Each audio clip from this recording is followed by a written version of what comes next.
L'histoire de livre de Job. Cette histoire est bien plus qu'une leçon sur la souffrance. Elle n'encourage pas la résilience dans la pauvreté. Elle ne glorifie pas la misère.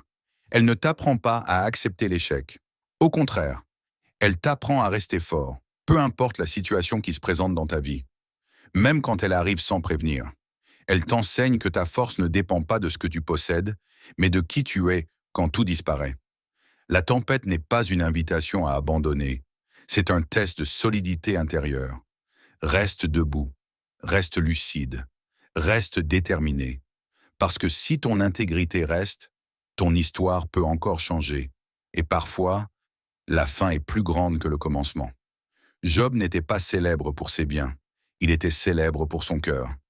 Il y avait dans le pays d'Uz un homme nommé Job. Cet homme était intègre et droit. Il craignait Dieu et se détournait du mal.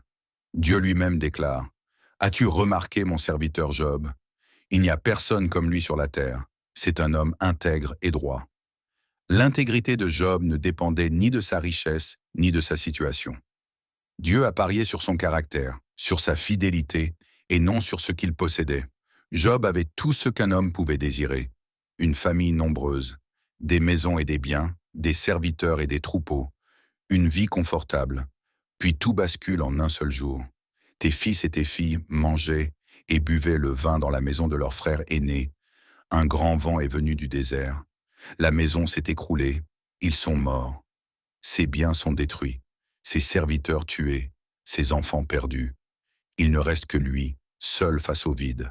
Sa réaction face à tout ça est une leçon de foi et de droiture. L'Éternel a donné, l'Éternel a ôté. Que le nom de l'Éternel soit béni. En tout cela, Job ne pécha point et n'attribua rien d'injuste à Dieu. La souffrance physique et la solitude. L'ennemi a renégocié sa perte pour l'atteindre à toi prix, il lui est permis d'atteindre sa santé. Il le frappa d'un ulcère malin, depuis la plante du pied jusqu'au sommet de la tête. Il s'assoit dans la cendre, seul, brisé, et sa femme lui dit: « Maudis Dieu, et meurs !»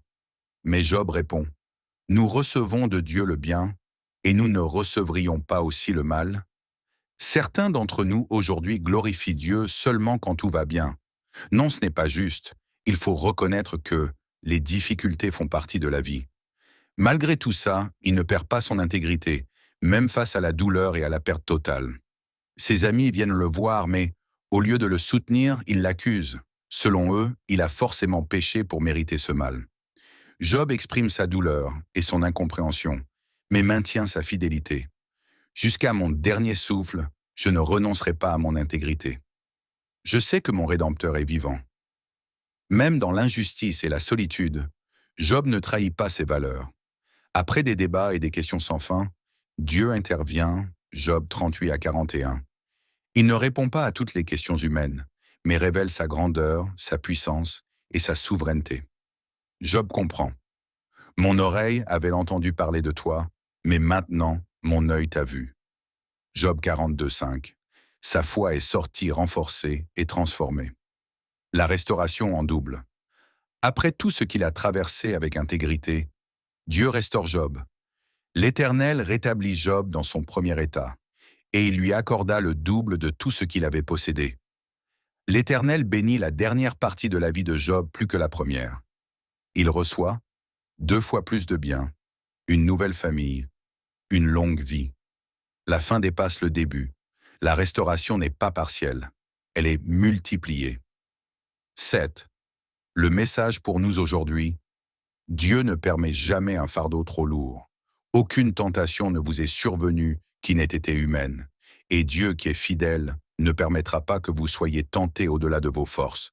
1 Corinthiens 10, 13. Sa présence rassure même dans la vallée. En disant dans sa parole selon Psaume 23, verset 4, « Quand je marche dans la vallée de l'ombre de la mort, je ne crains aucun mal, car tu es avec moi. Ta houlette et ton bâton me rassurent. » Après que vous aurez souffert un peu de temps, Dieu vous perfectionnera lui-même, vous affermira, vous fortifiera, vous rendra inébranlable. 1 Pierre 5, 10. Nous savons que toutes choses concourent au bien de ceux qui aiment Dieu. Romains 8, 28. L'intégrité compte plus que les biens. Job a été choisi pour sa fidélité, pas pour sa richesse. Encore je le redis, comme je l'ai dit au début, ce n'est pas pour te dire « reste dans la souffrance ». Supporte la misère sans rien faire. Accepte la stagnation.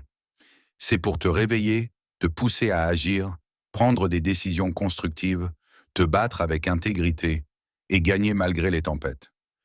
Si tout s'effondre autour de toi, tes biens disparaissent, tes relations s'écroulent, tes projets s'effacent. Il reste une chose, toi, ton caractère, ton intégrité, ta foi. Comme Job, tu peux traverser la tempête avec courage. Et après, tu peux recevoir plus que ce que tu avais perdu. La dernière partie de ta vie peut être plus bénie que la première. Ne regarde pas seulement ce que tu perds. Regarde ce que tu deviens en traversant. Parce qu'après la vallée, le double t'attend. Ne perds pas courage et ne vends pas ton intégrité sous aucun prétexte, rien ne se fait pas par hasard. Ta conscience morale, ta dignité et ton intégrité, ce sont elles qui te porteront quand tout s'effondre. Quand la tempête frappe, ce ne sont pas tes biens qui te sauvent. Ce n'est pas ton confort. Ce ne sont pas tes garanties. C'est ton caractère. Parce que lorsque tu traverses l'épreuve sans trahir tes valeurs, sans te corrompre, sans perdre ton humanité, alors quelque chose en toi grandit.